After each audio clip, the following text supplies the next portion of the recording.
Betapa ruginya Ramadan berlalu dan dosa-dosa belum diampunkan oleh Allah Subhanahu wa Ta'ala. Jangan pernah lepas dari beristighfar sepanjang siang dan malam.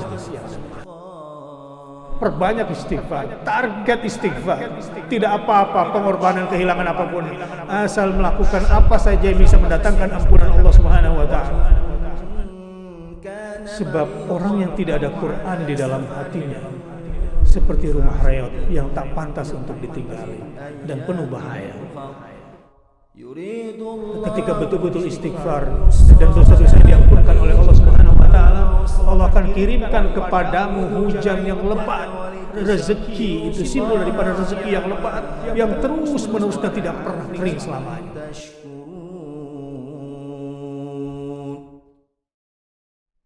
Bismillahirrahmanirrahim. Assalamualaikum warahmatullahi wabarakatuh.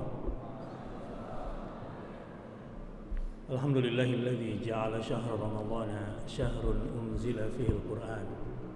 Al-Qur'anu hudan lin-nas wa bayyinatin minal huda wal furqan. Asyhadu an la ilaha illallah wa asyhadu anna Muhammadar Rasulullah. Allahumma fashalli wa sallim wa barik ala nabiyyina wa habibina wa syafi'ina wa qa'idina wa maulana Muhammadin sallallahu alaihi wasallam wa ala alihi wa sahbihi wasallim. Kepada Bapak Wakil Rektor yang sangat membanggakan buat saya, kalau para pemimpin sudah sholat subuh dan di saf terdepan, insya Allah akan ada kemaslahatan yang baik dan besar buat umat, khususnya buat sivitas akademika di Universitas Syiah Kuala ini. Tentu juga kepada pengurus yang cekatan dan tanggap, tidak memberikan kesempatan kepada saya sedikit pun untuk bebas melenggang ke airport tanpa mampir ke masjid ini, dan saya berbahagia, sesungguhnya berbahagia sekali. 15 menit saja ke depan karena pesawat jam 7 pagi. Ya, mudah-mudahan bermanfaat. Syahrul Ramadan alladzi unzila fihi al-Qur'an hudan lin-nas wa bayyinatin minal huda wal furqan. Syahrun ini menjadi keterangan bagi ayyam ma'dudat. Hari-hari yang berbilang itu ternyata syahrun, itu kira-kira tafsirnya adalah 1 bulan. Jadi bilangan yang tidak dijelaskan ayyam ma'dudat, kemudian diterangkan yang disebut ayyam ma'dudat di sini adalah syahrun. Tentu disebutkan kata syahrun di sini ada keagungannya sendiri. Ada 2 keagungan di bulan Ramadan ini. Yang pertama, disinilah, di ruang waktu inilah Quran diturunkan, dan yang kedua adalah kewajiban berpuasa. Jamaah rahimakumullah, 15 tahun sebelum Al-Quran menjadi bulan puasa adalah menjadi bulan Al-Quran. Karena kewajiban berpuasa di bulan Ramadan itu terjadi pada tahun kedua Hijriah. Jadi 13 tahun masa nubuat di Mekah plus 2 tahun setelah di Madinah, barulah ada kewajiban berpuasa di bulan Ramadan. Sebelumnya tidak ada kewajiban itu.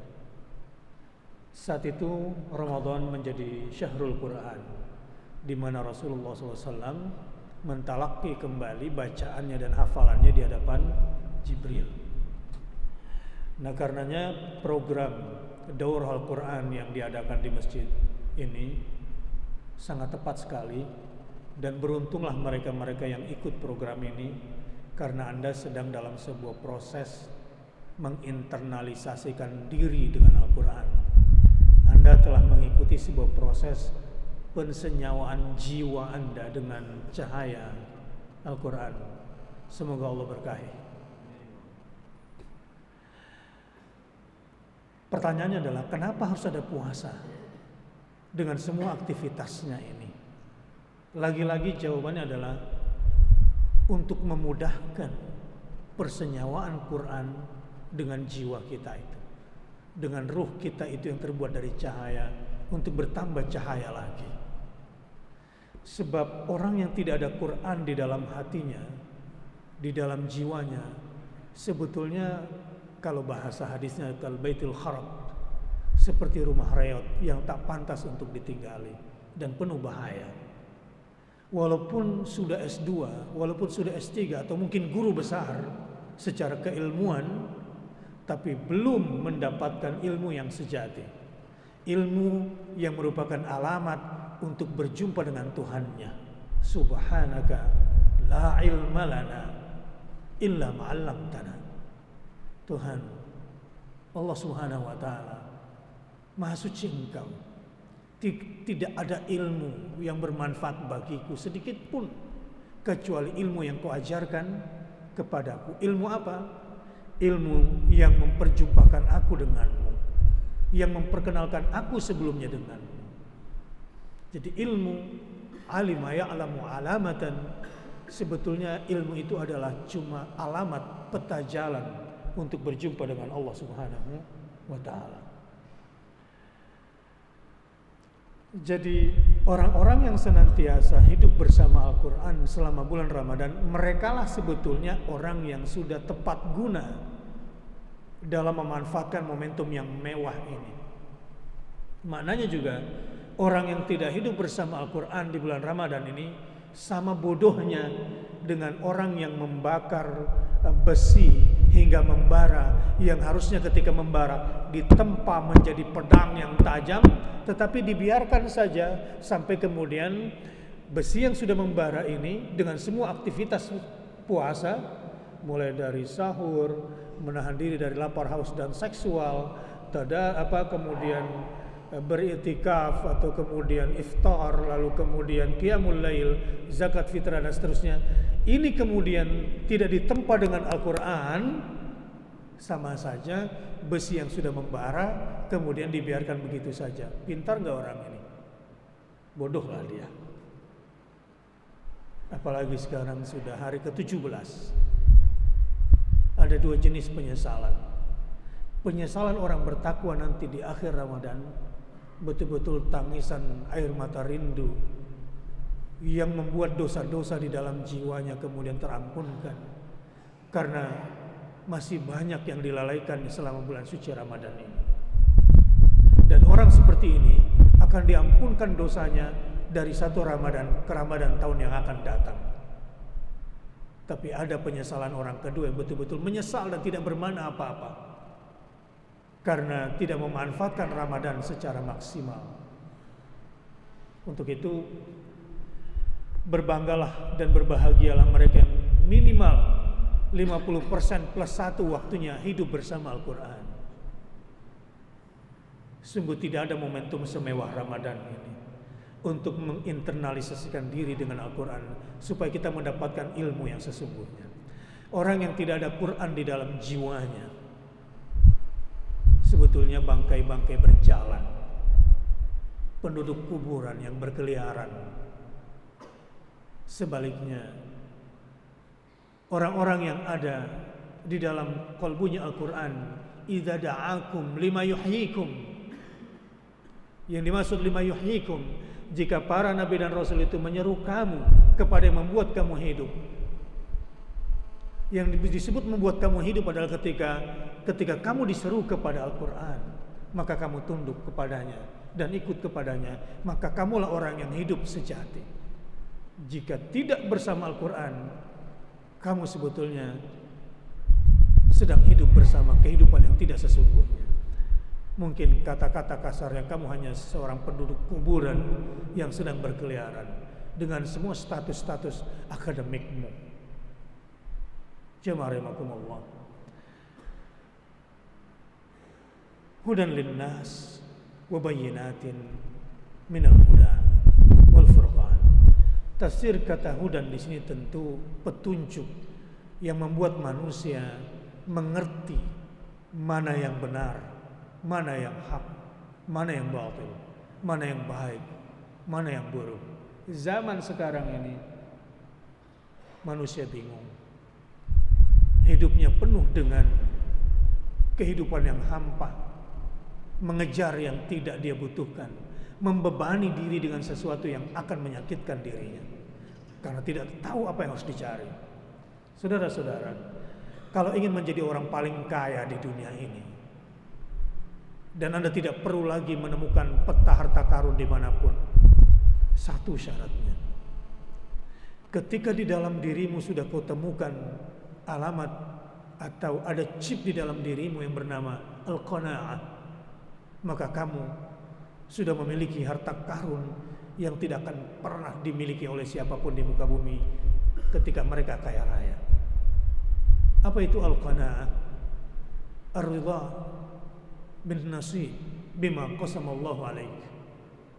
Adalah ketika kamu sudah punya sifat puas terhadap pembagian Allah yang sudah ditetapkan kepadamu. Saat itu kamu telah memiliki harta karun yang luar biasa. Dan itu hanya bisa kamu dapatkan rasa qanaah itu jika kamu mendapatkan ilmu dari Al-Quran. Tapi jika hanya sebatas ilmu dari fakultas ekonomi, percayalah, kamu sedang belajar ilmu ekonomi tapi jurusan ekonomi lemah. Kamu sedang mengejar sesuatu yang hampa, hitung-hitungan yang sebetulnya tidak pasti. Tetapi setelah masuk ke dalam dunia Al-Quran, kamu akan mendapatkan sesuatu yang sebetulnya paling kamu butuhkan di dalam hidupmu. Karenanya sekali lagi saya berbangga dan berbahagia sekali dengan peserta daurah, dan mudah-mudahan tahun depan bisa ditingkatkan dan diperbanyak lagi. Dan yang belum ikut, mengintip-ngintip saja dulu. Tetapi masih ada waktu. Jangan sampai 10 hari terakhir bulan Ramadan ini tidak dimanfaatkan total untuk hidup bersama Al-Quran, beriktikaf di masjid ini. Baik, yang kedua, yang terakhir yang ingin saya pesankan, betapa ruginya Ramadan berlalu dan dosa-dosa belum diampunkan oleh Allah Subhanahu wa taala. Targetnya di sisa hari yang tersisa 13 hari atau 12 hari ke depan ini, lakukan semua aktivitas yang mendatangkan ampunan Allah Subhanahu wa taala. Jangan pernah lepas dari beristighfar sepanjang siang dan malam. Khususnya wabil ashari hum yastaghfirun. Di waktu sahur perbanyaklah istighfar. Dan perbanyaklah di waktu pagi dan petang membaca Allahumma anta rabbi la ilaha illa anta khalaqtani wa ana abdu wa ana ala ahdika wa wa'dika mastata'tu a'udzu bika min syarri ma sana'tu abu'u laka bi ni'matika alayya wa abu'u bi dhanbi faghfirli fa innahu la yaghfiru dzunuba illa anta. Yang belum hafal sayyidul istighfar ini rugi sekali. Jika ingin menjadi orang terbaharukan, menjadi manusia yang terlahir kembali bak bayi, terbebas dari dosa-dosa, akan lapang hidupmu. Dan apapun persoalan yang kamu hadapi saat ini, faqultu astaghfiru rabbakum. Apapun musibah yang sedang menimpamu saat ini, faqultu astaghfiru rabbakum innahu kana ghaffara yursilis samaa'a 'alaikum midrara wa yumdidukum bi amwalin wa banin wa yaj'al lakum jannatin wa yaj'al lakum anhara. Orang-orang yang bulan Ramadan ini fokus memohon ampunan kepada Allah, melupakan dunia sejenak, sekejap. Setelah itu, ketika betul-betul istighfar dan dosa-dosa yang diampunkan oleh Allah Subhanahu wa taala, Allah akan kirimkan kepadamu hujan yang lebat. Rezeki itu simbol daripada rezeki yang lebat, yang terus-menerus dan tidak pernah kering selamanya. Wa yumdidkum bi amwalin, akan dibanyakkan hartamu dengan istighfarmu. Wa banin, keturunanmu pun akan diberikan keturunan yang banyak dan kaya raya. Wa yaj'al lakum jannatin wa yaj'al lakum anharan. Apapun kesempitan yang kamu rasakan dalam soal rezeki di bulan Ramadan dan sebelumnya, perbanyak istighfar, target istighfar. Tidak apa-apa pengorbanan, kehilangan apapun, asal melakukan apa saja yang bisa mendatangkan ampunan Allah Subhanahu wa taala. Misalnya seperti Rasulullah SAW. Kebaikan Rasulullah di bulan Ramadan ini karih al-mursalah, sama cepatnya dengan angin yang hembus. Di luar Ramadan, Rasulullah SAW tidak pernah mau menyimpan makanan lebih dari 3 hari. Dan dalam hadis yang sahih, Kalau ada makanan 3 hari di rumah, maka sudah tidak berkah lagi makanan itu. Tentu yang saya maksud bukan daging segar, bukan beras. Ini jenis-jenis makanan simpan di kulkas, mau makan dihangatkan lagi, sisanya taruh kulkas lagi, mau dimakan hangatkan lagi, simpan kulkas lagi. 3 hari seperti itu sudah hilang keberkahannya.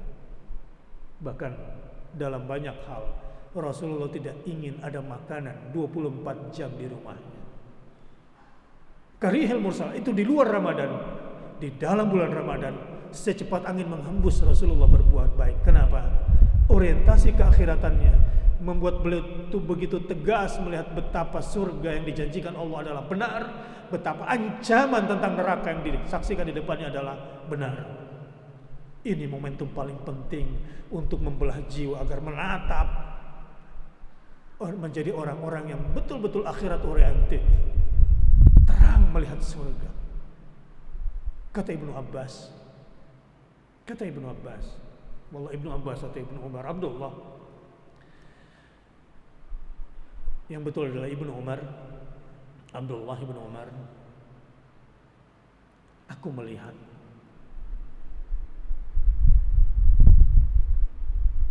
neraka itu pada saat ini terasa panasnya ketika memasuki bulan Ramadan. Dan aku melihat pintu surga itu betul-betul terbuka. Saat itu usianya masih terlalu belia untuk mengatakan seperti itu. Lalu sahabat bertanya, bagaimana mungkin kamu bisa merasakan surga dan neraka sementara kamu berada di dunia? Hanya Rasulullah yang bisa melakukan itu. Apa kata Ibnu Umar? Mataku hanya mau melihat dan meyakini yang dilihat oleh Rasulullah SAW. Dia tidak mau meyakini apa yang dilihat dengan matanya sendiri, karena dengan latar belakang keilmuan yang rendah, jiwa yang kotor. Telingaku hanya meyakini semua yang didengar oleh Rasulullah SAW. Maksud saya, dengan berittiba, dengan mengikuti jejak Rasulullah di bulan suci Ramadan, baru kita terang benderang melihat apa itu surga dan takut tentang ancaman Allah Subhanahu wa taala, tentang nerakanya di akhirat kelak. Di bulan suci Ramadan ini menjadi kesempatan emas dan mewah sekali bagi siapa yang ingin mendapatkan keagungannya. Nah, karena waktu yang sangat terbatas, saya sampai bingung sendiri apa yang harus saya sampaikan. Saya cuma ingin tutup. Mudah-mudahan Ramadan 2016 adalah Ramadan buat kita semua mendapatkan Lailatul Qadar. Tahukah Anda apa yang turun di malam Qadar? Al-Quran.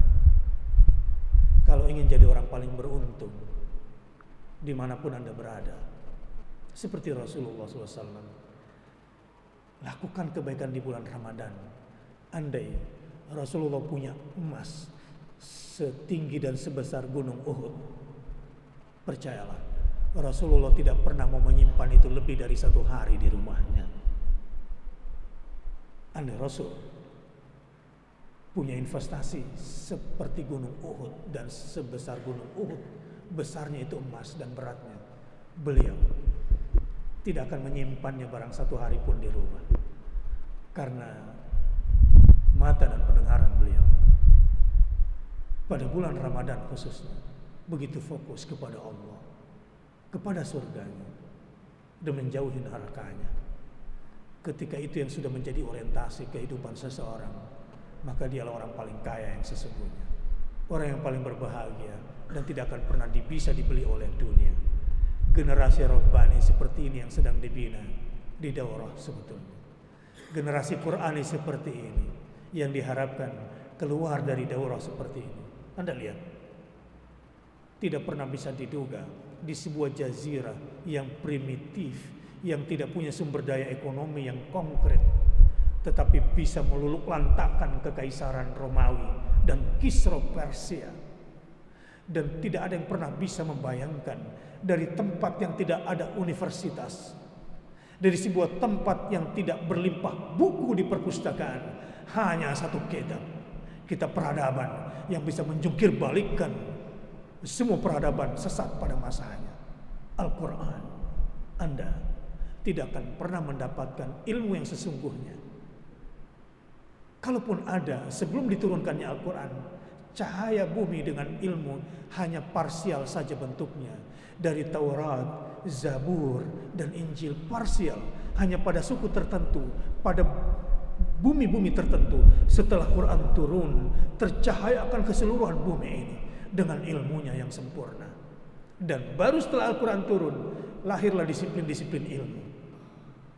Dan disiplin ilmu dari orang yang ada Al-Quran, ilmunya di dalam benaknya, itulah ilmu yang sesungguhnya. Mohon maaf, banyak universitas yang lahir dari sebuah lembaga kursus, tiba-tiba jadi universitas yang secara hierarki ilmu gak jelas. Anda hanya dibentuk untuk menjadi pekerja pencari uang dari universitas seperti itu. Hakikatnya hierarki ilmu mereka tidak ada kerangka epistemologis, apalagi asketologisnya. Lemah filsafat ilmunya dan tidak jelas tujuan keakhiratannya. Ini yang paling kering ilmu di banyak universitas di muka bumi ini.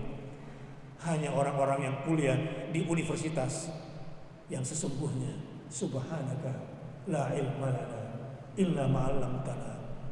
Maka lahirlah disiplin-disiplin ilmu baru. Tidak ditemukan ilmuwan barat sebelum periode keemasan Islam melahirkan sebuah disiplin ilmu. Nanti setelah Islam runtuh dan jauh dari Al-Quran, toh barat pada akhirnya cuma mengambil serpihan-serpihan ilmu yang tersisa dari masa kemasan Islam, lalu dia kembangkan yang sedikit itu menjadi sesuatu yang sekarang kita nikmati. Ini saatnya untuk kembali, menggali kembali sumber ilmu yang sesungguhnya. Dan percayalah, setiap ayat Al-Quran adalah disiplin ilmu baru. Bahkan di setiap kata Al-Quran ada disiplin ilmu baru.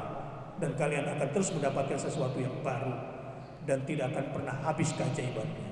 Subhanaka la ilma lana illa ma 'allamtana innaka antal alimul hakim. Subhanakallahumma wa bihamdika asyhadu an la ilaha illa anta astaghfiruka wa atubu ilaik. Wassalamualaikum warahmatullahi wabarakatuh.